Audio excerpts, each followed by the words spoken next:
Meron daw kasing sinuhulan ng 1 billion pesos ang Miro Systems sa Comelec at ang tinuturo ay si Comelec Chairman George Garcia. Ang nagpasabog niyan si Marcoleta. Si Kong Marcoleta. Which actually is quite disappointing actually. Coming from Kong Marcoleta. Mabait yan si Kong Marcoleta eh. Tsaka mahusay yan eh. Nagtataka lang ako bakit biglang he took this direction. Parang medyo malayo. Medyo malayo. So si Kong Marcoleta po unang unang nagpasabog niyan. And then sinundan ni former Congressman Erice kahapon. Actually, nung unang sumabog to noong July 9, nagsalita agad si Commissioner Garcia. Ang sabi agad niya, kung gusto nyo, magsasign ako ng waiver. Pag-aralan nyo, tingnan nyo lahat ng bank accounts ko. Kung may makakalkal kayo dyan na 1 billion. Sabi ni Commissioner Garcia. Nag-react pa doon si Kong Marcoleta. Actually, ngayon ko lang nabasa to. Hindi ko alam na meron pala siyang reaction doon. Oo. May reaction pala siya doon. Kung kayo ay nasa US, UK, Canada, Italy, France, Spain, Ireland, and Belgium, may pwede na kayo magpadala na yung mga remittances sa Pilipinas gamit po ang Sendwave. Ang gagawin nyo lang ay download ng Sendwave app, kumuha kayo ng account, ilagay nyo yung bank account details nyo, at pwede na kayo magpadala sa GCash, Cashpay, at iba't ibang mga bangko sa Pilipinas. At kapag ginamit nyo pa ang promo code na Coach Jared sa inyong unang padala, ay makakuha kayo ng karagdagang $20 free credit. Kaya gamitin na si Sendwave for all of your remittance needs. Sabi ni Kong Marcoleta, Garcia's promise to issue bank secrecy waiver a bluff. Nagjo-joke time lang daw. Nagjo-joke time lang daw si Commissioner Garcia. Sabi niya, Garcia earlier said he would cooperate with possible investigations after Marcoleta said that a Comelec official allegedly received 1 billion from 49 different offshore accounts, including banks in South Korea, where automated election systems provider Miro is based. Oo. So, sabi niya, a valid waiver only applies to banks operating in the Philippines. In the case of offshore bank accounts, a court order is required to compel a foreign jurisdiction to look into suspicious accounts. O, di kasuhan. Di ba? Kasuhan na po. Kung, di ba? Kung solid naman po yung evidence natin, kasuhan na po, di ba? Kung Marcoleta. Wala naman problema dun eh. Wala naman nung problema ho doon, di ba? Ang mahirap lang kasi yung gumagawa ng intriga.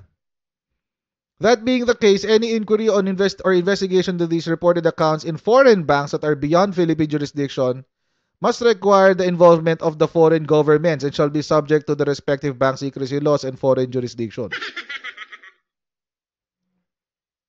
Ano pong gagawin natin? Di ba? Di ba? I mean, ano pong gagawin natin? So, para ang lumalabas ngayon, hindi naman sa paghahano kay Kong Marcoleta. Again, mga kochero, mabait yan si Kong Marcoleta. Tsaka kaibigan natin yan si Kong. Pero, parang kumuha lang si Kong Marcoleta ng bato na ipupukpok sa sarili niya. Di ba? Siya yung nag-expose eh. In-expose niya pati offshore accounts. Tapos si Commissioner Garcia naman is open to be investigated. O di imbestigahan niyo ako. Go ahead. Imbestigahan niyo ako. Investigate me. O go ahead. Tapos biglang kakambyo ang sasabihin, hindi ka naman maiimbestigahan kasi kailangan ng court order. So saan po tayo pupunta, sir? Ano na pupunta natin? Saan po tayo pupunta? Di ba? I mean, kasi ibig sabihin, parang, okay, so nagpasabog ka ng isang bagay na hindi mo rin kayang isara. Kasi kailangan masasara mo yan eh. Parang sa ABS-CBN before, kaya bumili ba kay Kong Marcoleta dahil doon sa ABS-CBN eh. Yung pasabog na sa ABS-CBN before, legit talaga. At saka walang na isasagot sa ABS-CBN doon. Di ba? O doon ko tutuusin, hindi pa rin sarado yung sa ABS-CBN. Maraming pa rin issues doon na nakasabit pa rin hanggang ngayon. But anyway, so yun lang po yung yun lang yung Opinion ko diyan. Kasi nagpasabog ng bagay na hindi niya kayang isara. So paano ngayon natin isasara yan? Kasi ang magsasara nito kung hindi si Kong Marcoleta, si Commissioner Garcia. Kasi ang pwede lang niya sabihin, binigay ko na sa inyo lahat ng kailangan nyo. Nagbigay ako ng waiver, etc. etc. So ano pang kailangan nyo? Isunumite ko na sa NBI, isunumite ko na sa AMLAC, etc. etc. Diba? So, yun yung problema ngayon dyan. Ang kwentuhan ngayon, pabor kay Garcia. Kung sa Court of Public Opinion. Actually, meron pang isang update kanina. Nakakatawa nga itong nangyaring to eh. Ito yung update. Papainggan natin ha. Si Congressman Erice, bumaliktad. Di ba nung una? Sure na sure siya. Yan sabi niya, isang chairman ng COMELEC ang tawag dito, ang may mga bank accounts binigyan daw ng ng 1 billion pesos. Sa kanila naman 14 bank accounts yung kay Erice. 14 bank accounts. Ngayon, as in ngayong araw na to, si Erice bumaliktad. Sabi niya, hindi si Commissioner Garcia yung sinasabi ko. Ha? Ano nangyayari sa inyo? Anak ng tibaklong. Paano niya? Itinanggi ni dating Caloocan City Representative Edgar Egay Erice na si Commission on Elections o COMELEC Chairman George Erwin Garcia ang tinukoy niyang COMELEC official na tumanggap ng perang aabot sa $15 million mula sa South Korea. Sa panayam kay Erice, sinabi nito na wala siyang partikular na binanggit na pangalan kung sino ang nasabing opisyal. Kasama din niya sa sulat ang dokumentong naglalaman ng sensitibong impormasyon na sa paniniwala niya ay dapat tingnan at magkomentaryo si Garcia. Wala. Ang sabi ko, he's the chairman. He's the chairman of COMELEC. His obligation is to investigate this because this is a very serious matter. Pero sa sulat nito kay Chairman Garcia, partikular na binanggit nito ang linyang your banking history and details na tumutukoy kay Garcia. Ayon naman kay Garcia, Dininay ni Erice. Sabi niya, hindi, wala akong sinasabing Garcia. Ganyan. Pero dun sa sulat niya, kay George Erwin Garcia, ay commissioner, ang sabi, this document contains sensitive information that I believe warrant your verification and comment. Tapos attached to this letter is a confidential document about your banking history and details. Bakit? Ba't may pagbawi? Kung Erice nga naman. Diyos ko. Grabe to. Confidential document about your banking history. Address kay George Erwin Garcia. Ayun yung sulat. Ayan, address kay George Erwin Garcia, di ba? Grabe. Grabe kayo. Tuloy natin. maganda sanang mag-issue ng waiver ang sino mang nag-aakusa para pagasampa naman nila ng kaso. Yan, dalawang bangko. Sa ngayon, 4 sa 6 na local bank accounts na isinumite ni Erice ang napatunayang peke o hindi umiiral na account. Oy, huli ka, Balbon. Kahapon, Land Bank lang. O ngayon, dumagdag na si Union Bank, si BPI, tsaka si Metrobank. Uy, wala na. Tapos ang boxing dito. Mukhang tapos na rin ang kwento ni Kong Marcoleta. Mukhang tapos na rin ang kwento ni Kong Marcoleta. Mukhang mananahimik na rin siya dito sa issue natin. Kasi alam niyo mga kotsero, fatal to kay Kong Marcoleta. Alam niyo kung bakit? Kapag yung mga bank accounts na to, ito rin yung laman ng bank accounts na meron sa yung 49 na sinasabi ni Kong Marcoleta. Wala, tapos ang boxing dun. Kailangan pa-verify niya lahat. Yang peke o hindi umiiral na account. Ayon pa kay Commissioner Socorro Inting, bilang isang dating huwes, ang dokumento ni Erice ay hindi tatanggapin sa korte na ebidensya dahil sa isang nakitang peke ay lalabas na peke na Correct. ang lahat. Fruit of the poisonous tree. False in one thing, false in everything. Kitang-kita na eh. Sinamahan ng mga false accounts. So, ibig sabihin yan, malamang false accounts din yung nakalista doon. So, this puts a cloud of doubt on the integrity of the accusers of the chairman. Oo, mahirap yun. Kapag wala eh, kasi may reasonable doubt ka na eh. Kahit dali mo na sa korte to,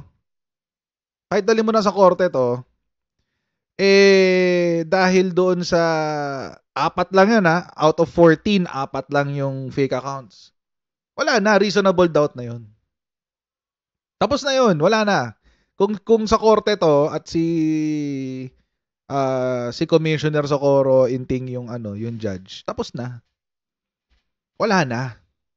Wala na tayong pag-uusapan. Lalo na kung yun lang yung ebidensya nila, yung bank statements. Si Kong Marcoleta ba, kailan ka maglalabas ng statement, sir? Sayang si Kong Marcoleta. I mean, ano ba nangyari doon? Ba't biglang bumaliktad yun? Ano bang nakain ni Kong Marcoleta? Dati okay naman siya. DDS kasi siya, si Kong Marcoleta. Okay. It doesn't change facts. Mabait si Kong Marcoleta, whether DDS or hindi. And wala akong masasabi sa kanya na I have nothing bad to say about Kong Marcoleta. Yun lang dito sa sa anggulong to. Parang medyo olat siya dito. Yung si Kong Erice, wag na natin pag-usapan yan. Hindi naman sitting congressman yan eh. Tsaka never naman naging kakampiyan si Erice. Di ba? Never naman naging kakampiyan si Erice. So, kay Ber, di ba? Kay Ber. Wala tayong pake doon kay Erice. Pero kay si Kong Marcoleta, okay naman siya before eh. Nung naghahanap ng senador si PBBM, siya yung unang-una na kinuha niyang senador. Si Kong Marcoleta. Wala pang senador noon sa Uniteam. Actually, wala pang Uniteam noon. Wala pang Uniteam noon. Kaka-PFP lang ni PBBM, kaka-file lang niya ng certificate of candidacy niya. Tapos a few weeks later, as in weeks lang, mabilis. A few weeks later, si Marcoleta yung unang-una niyang kinuhang senador. Si PBBM. So okay si Kong Marcoleta as far as ewan ko lang ano nangyari ngayon, ba't kaya? Ano kaya nangyari, no? Baka naghahabol sa PDP. PDP siya, 'di ba, ngayon? Baka nagpapabango sa PDP. Sayang naman. Magaling si Kong Marcoleta, sayang ang skills niya sa PDP. Sir, wag niyo pong ibababa ang inyong yung standards para sa PDP, parang awa niyo na. Ay nako, sayang. So, I mean, as far as COMELEC is concerned, mukhang vindicated ang COMELEC. Full support ang COMELEC, lahat eh. Full support ng COMELEC kay George Garcia. Hindi katulad dati, di ba, naalala nyo? Nung panahon ni, sino bang commissioner noon? Yung kasama din sa law school ni Duterte. Wala eh, lahat suporta kay Garcia eh. Ano kaya meron, no? Baka okay naman siya. Baka okay siya dun sa COMELEC. And, well, kung full support sa kanya yung COMELEC, edi most probably, effective siya sa trabaho niya. Oo. So, hindi ko alam kung maaawa ba ako, pero sigurado vindicated ang COMELEC dito. Lalo na dun sa 4 na fake na bank accounts. Yun lang naman yung panlaban nila dyan actually. Yun lang naman. Yung panlaban nila dyan, yung kay yung bank accounts. Kaso nga lang, peke eh. Peke eh. So ngayon, mga kotsero, regardless kung, let's say, 14.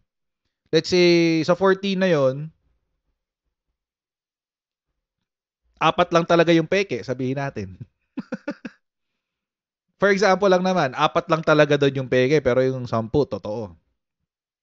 Pero dahil na nakaluan siya ng peke, wala. Hindi mo na pagkakatiwalaan yung dokumento. Madudurog ang kaso mo nun. Wala ka ng laban. Kasi meron ka ng reasonable doubt eh. 'Di ba? What will make us think na authentic pa yung iba? May 4 ka ng peke. So, kahit hindi mo na i-check yun, okay lang. Kahit hindi mo na i-verify. Kasi may 4 ka ng peke eh. 'Di ba? Kawawa naman lalo yung mga nagpasabog, mga kotsero. Kawawa yung mga nagpasabog. Napahiya sila ng sobra.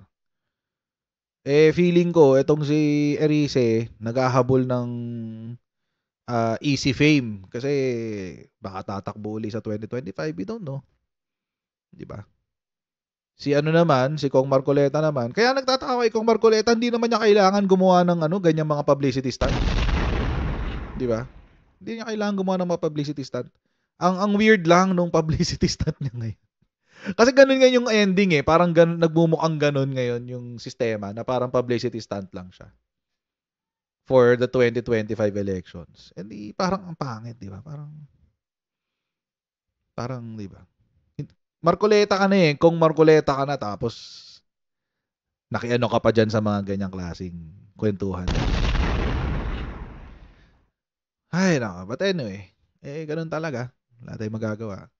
It is what it is. So,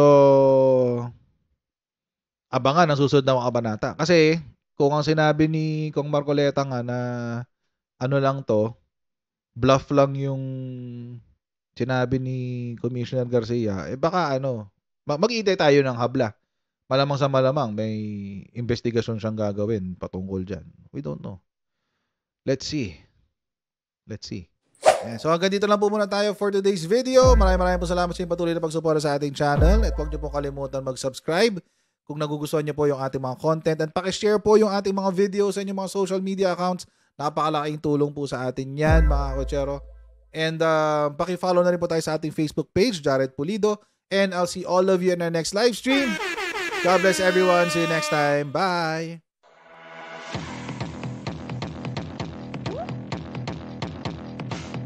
Pag ganun, huwag natin gawing tanga mga Pilipino. Mas maganda kasi nasa lugar ka ng tama kaysa yung pinipilit mo yung pagkakamali.